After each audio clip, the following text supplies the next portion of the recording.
got cut off on this last video here. So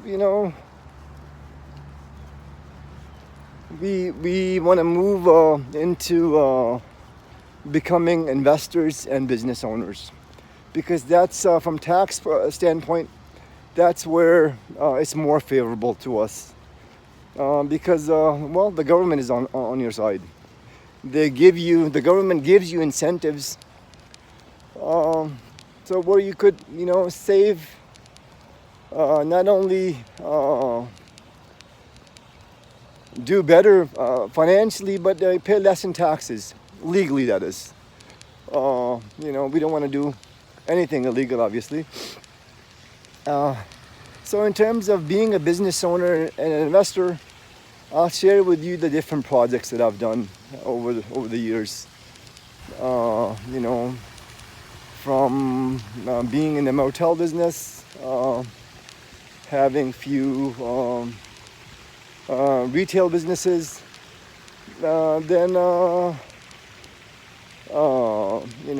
owning several QSR, quick service restaurant franchises, and now investing in a few apartment buildings. And I'll talk about my experience with you guys, and what kind of return, the pluses and minuses of each. But before I go into that, in terms of investments, I also want to talk to you guys about investing in a publicly traded companies, investing in the stock market, because I had for several years I've done that. Just every month putting a little bit of money into the market, and for quite a while. What has the market performed? How has it done historically? If you do research, be a student of history. How has it done?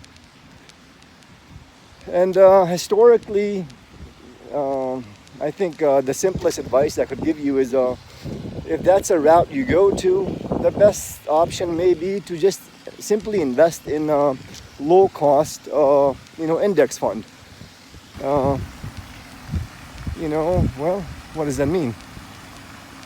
That means, people who are professional money managers that manage billions of dollars and charge their clients a lot of fees, they underperform the benchmark. So saying it another way, if 30 years ago you had some money, whatever that money may be, maybe 1,000 or 100,000. You put that under your mattress. Not under your mattress, but if you invested that into a low cost index fund, and you woke up 30 years later, and guess what? Comparing you to a professional money manager, you won. Well, you're the genius. The professional money manager who has billions of dollars under management, charging a lot of fees, simply didn't even beat the benchmark. So why pay these guys? Over the years, I've in a separate video that I made for you guys, where I being people of faith, over the years I've put a lot of constraints on myself. There's a lot of ways to make money. Not all of them are acceptable by us, or can we do it? So how we make a living, how we feed ourselves and our families, what I'm saying is there are lots of ways to make money, but what we choose to do. So likewise, even getting into an index fund, I didn't do that. So where that your job comes in is, do you want to put the research into, do you want to give it to a money manager? Options are you going to manage it yourself? You got to put some time and effort into it, and are you just simply going to buy an index fund? I'm just giving you just the different scenarios that you'll have to decide. But with all of that, remember a video that I made about valuation. That whether you're investing in a publicly traded company, or you buying a few shares, or buying a business outright, it could be a publicly traded for big players, or for somebody like me,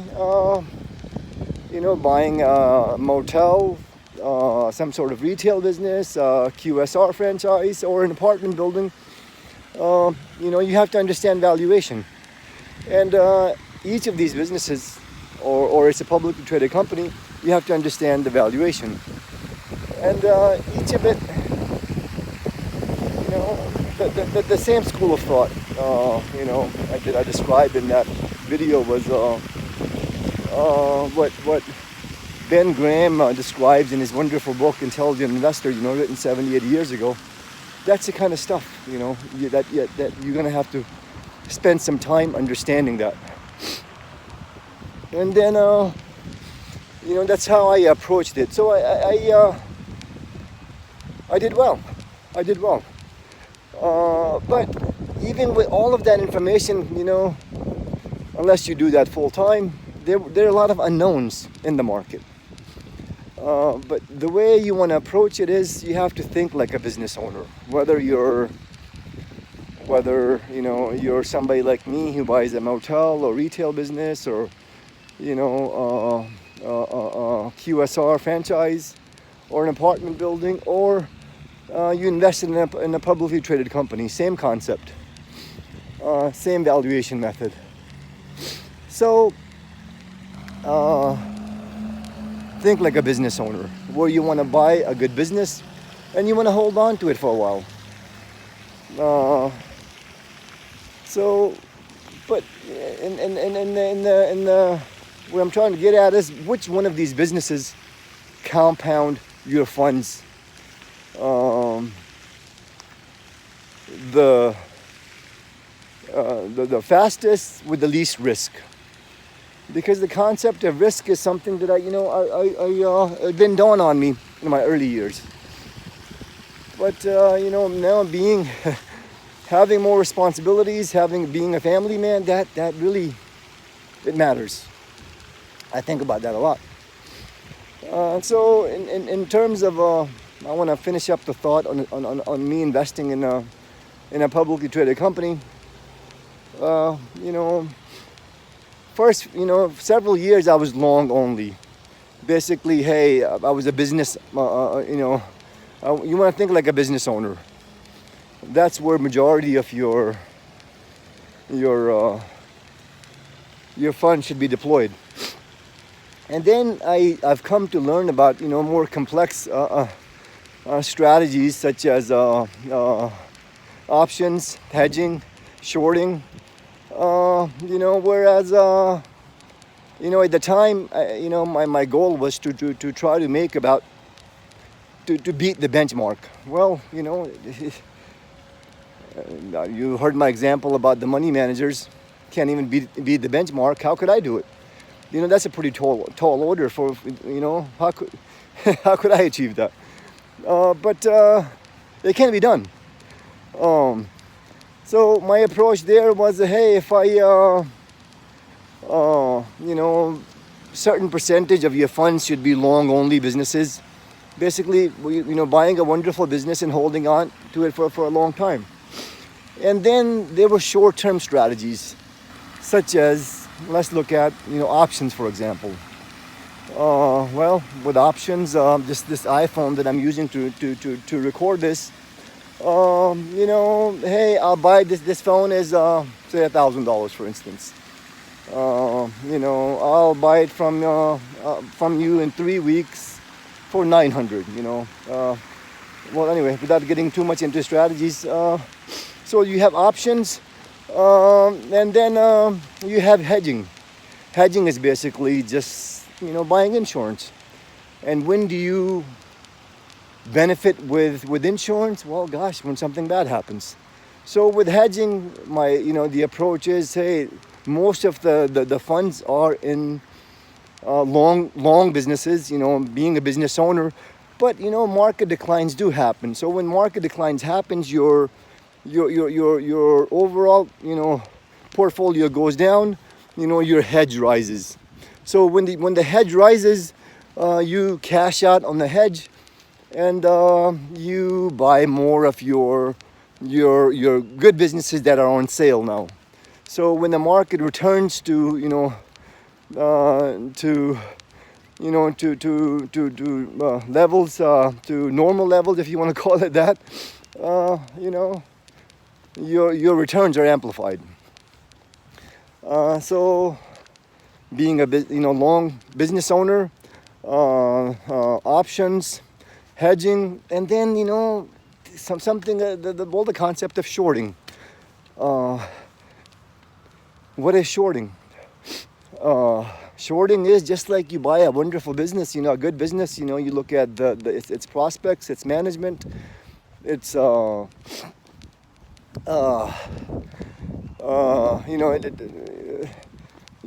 do its competitive analysis and say, okay, I like this business, I want to invest in it. So when it comes to shorting, you look at the opposite of a wonderful business, and you say, and you're taking a position. Hey, this business, if it's trading at $100 a share, I think the company's worth 75 or 80 or 50. So you're basically betting against its demise. So, well, all these strategies it came to a point where I realized, man, if you're sensible about this, you could make as much money as you want to, But as time went, I became more, my mind, it's a journey, we're faith-based people. If I know down that dark alley over there, or jungle, there's some, people over there, and I could pick their pockets and get away with it, should I do it? Well, just going back to, I realized that I didn't want to use these strategies. I could only be a business owner, where I buy a good business and hold on to it for a long time. So,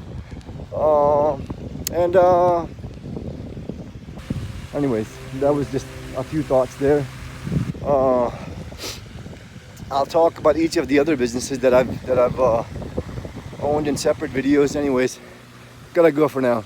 Love you guys. Assalamu alaikum.